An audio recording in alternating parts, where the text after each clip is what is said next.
안녕하세요. 사진학개론 김경만입니다.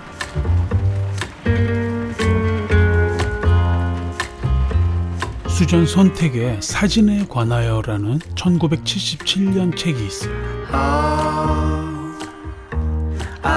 수전 선택은 사진작가가 아니에요.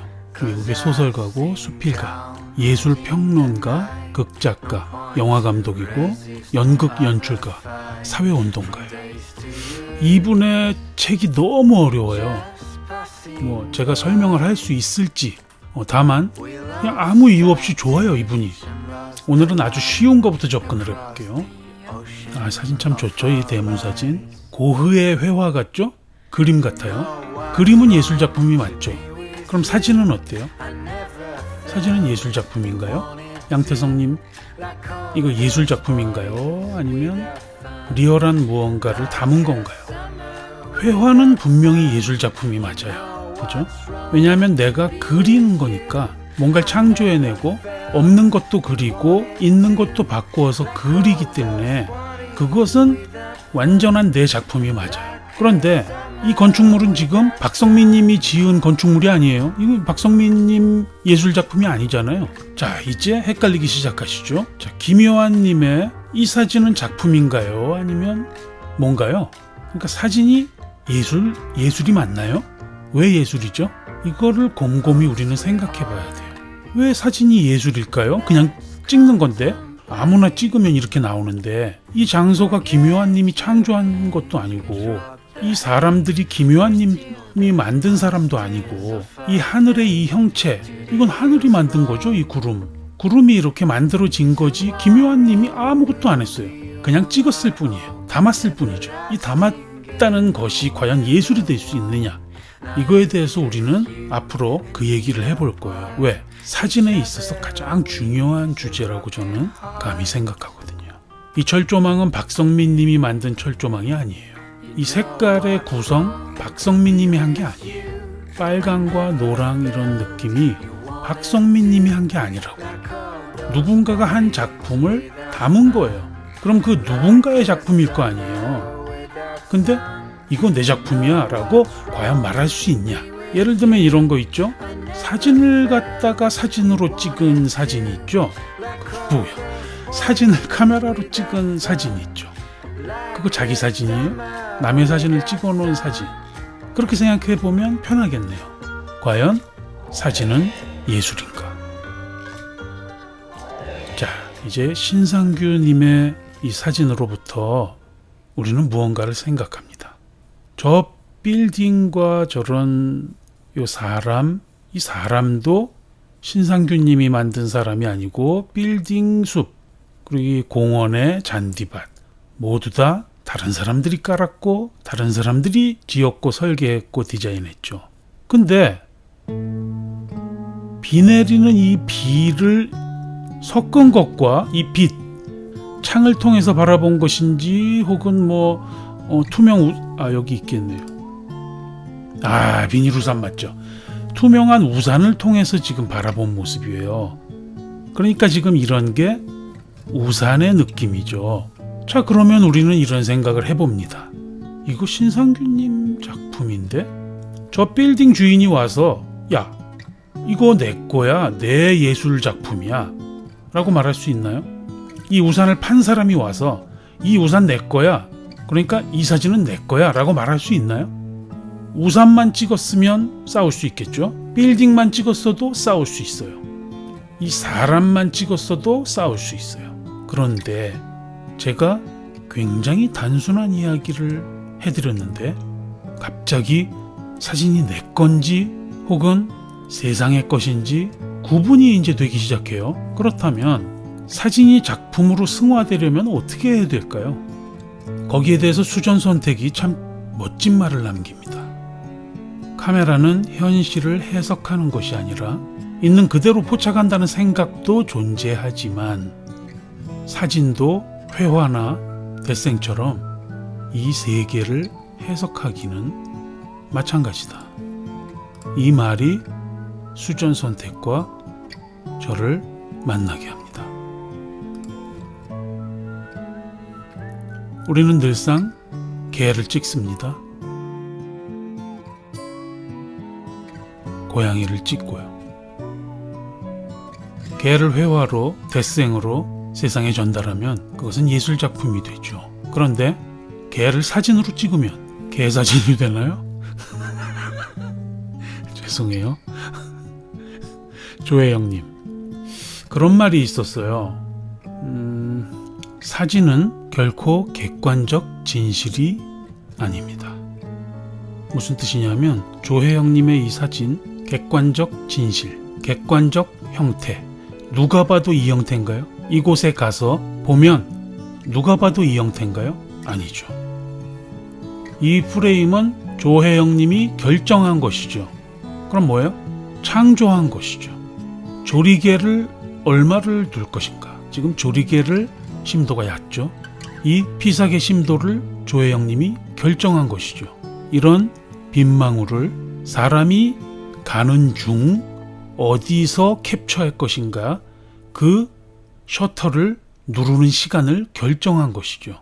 이 색감과 이 그림자, 이 노출, 이 모든 것을 지금 조혜영님이 결정한 것이죠. 그림과 뭐가 달라요? 단지 피사체가 실존한다는 것만 다르죠. 없는 것을 찍을 수는 없죠. 그것만이 다른데 그것을 한계라고 볼 수도 있고 사진이라는 예술 작품의 특징이라고 볼 수도 있는 것이죠. 우산이 이렇게 매달려 있다고 해서 누구나 김영진 작가처럼 찍는 것은 아니죠. 구도도 그렇고 색깔도 그렇고 노출도 그렇고. 자, 고광무님의 사진을 봅시다. 있는 그대로를 기록했다라고 하는데 이것이 있는 그대로일까요? 아니죠. 머리를 잘랐는데 어떻게 있는 그대로인가요? 자, 이 공통점을 발견하고 찍었죠. 작가의 생각이 들어갔죠. 이 똑같은 포즈가 신기하고 재밌어서 찍었잖아요. 이 장소에 갔다고 해서 이렇게 생각하고 이런 사진을 남길 수 있는 사람은 고광문 작가뿐이죠. 하늘은 내가 만든 하늘이 아니지만 이창권 작가님의 하늘이 그려진 것이죠. 홍명기 님이 제목을 이렇게 붙였어요. 내 마음.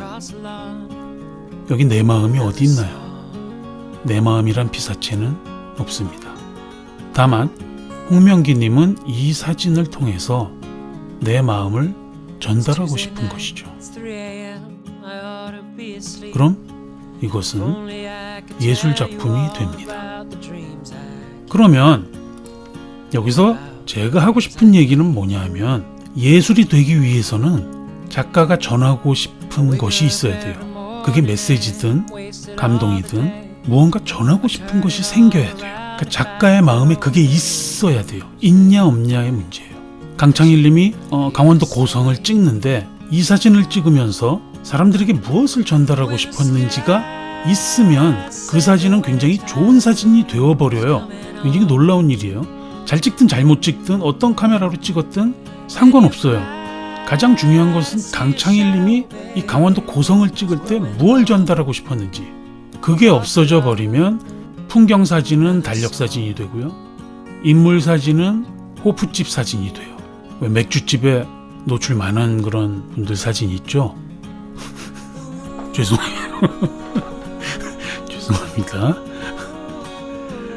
그분들을 폄하하려는 건 아니고 조금 더 작품 쪽, 산업적이고 상업적으로 가지 않으려면 내가 전달하고 싶은 무언가가 명확해야 돼요. 카메라가 현실을 해석하는 게 아니라 그대로 포착한다는 생각이 존재한다고 했죠. 다큐멘터리 작가들이 그대로 있는 그대로를 담았다. 있는 그대로를 담을 수가 없어요. 뭐 360도 카메라로 찍으면 담을 수 있을까? 그것도 노출도 정해야 되고 셔터를 언제 누를지 그거 선택을 하는데 거기에 이미 작가의 생각이 들어가 있는데 뭘 그냥 그대로 담아? 고광무님 그대로 담는 거 아니에요. 있는 그대로를 담을 수 없어요. 그런데 과거에 예를 들면 시위할 때 이제 그 사람들 얼굴 포착하기 위해서 인증샷 막 찍잖아요. 그대로 목적을 가지고 기록하는 거예요. 어떤 목적? 시위하는 사람들을 얼굴을 알아볼 수 있게 찍는 목적. 그럼 그걸 우리가 예술작품이라고 부를 수 있어요? 같은 사진인데 그건 예술작품이 아니에요. 그러니까 있는 그대로를 무언가 목적을 위해서 기록하는 것은 그건 사진이 아니에요. 다른 이름으로 부르고 싶을 정도로 혐오스러운 짓이죠.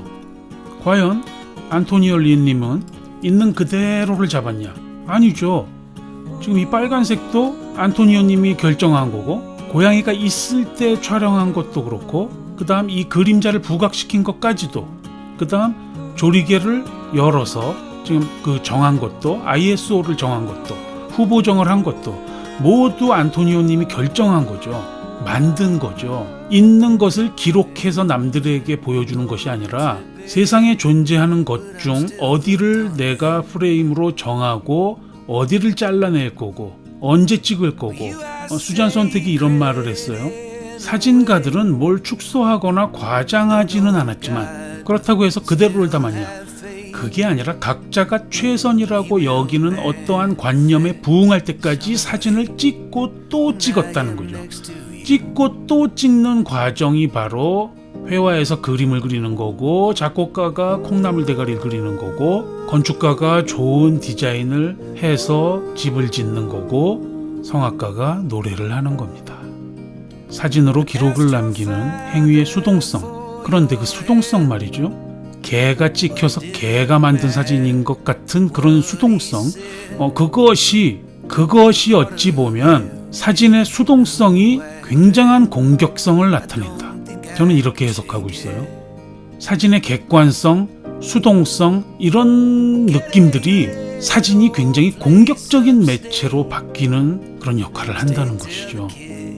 너무 깊게 들어가니까 여기서 이제 다음 시간에 플라톤에 대해서 얘기를 해야 되거든요. 플라톤의 이제 이념 이야기를 해야 되는데, 자, 그것까지 가면 우리가 오늘 머리가 타버릴 수 있기 때문에 고병수님의 사진으로 우리가 오늘 이 정도로 맞춰야 될 것 같아요. 머리가 너무 뜨거워요. 자, 이걸 보세요. 이 사진에 어떤 의미가 있어요? 타오르는 불이죠. 연기, 장작. 이걸 객관적으로 찍었다고 칩시다. 그런데 고병수님이 이런 글을 썼어요. 처음엔 활활 타오르지만 시간이 흘러도 그 열기를 오랜 시간 동안 유지하는 따뜻한 숯처럼 활활 타오르다 금세 꺼지지 말고 조금씩 오랫동안 그 열정을 유지하여 다시는 우리가 하찮지 않고 뛰어난 민족임을 각인시켜 주길. 내 비록 일제 카메라를 쓰고 있지만 당신들의 행동은 쉽사리 용서하기가 어렵다. 오막포. 무언가가 간절할 때 항상 해내는 민족. 마음먹기 나름입니다. 내가 삼성 SK를 응원할 줄 몰랐음. 사진에는 그저 장작이 타오르고 있지만 고병수님의 사진에서는 이 장작이 오랫동안 꺼지지 않는 열정으로, 바람으로, 간절함으로 바뀌어 있습니다. 오늘은 여기까지 하겠습니다.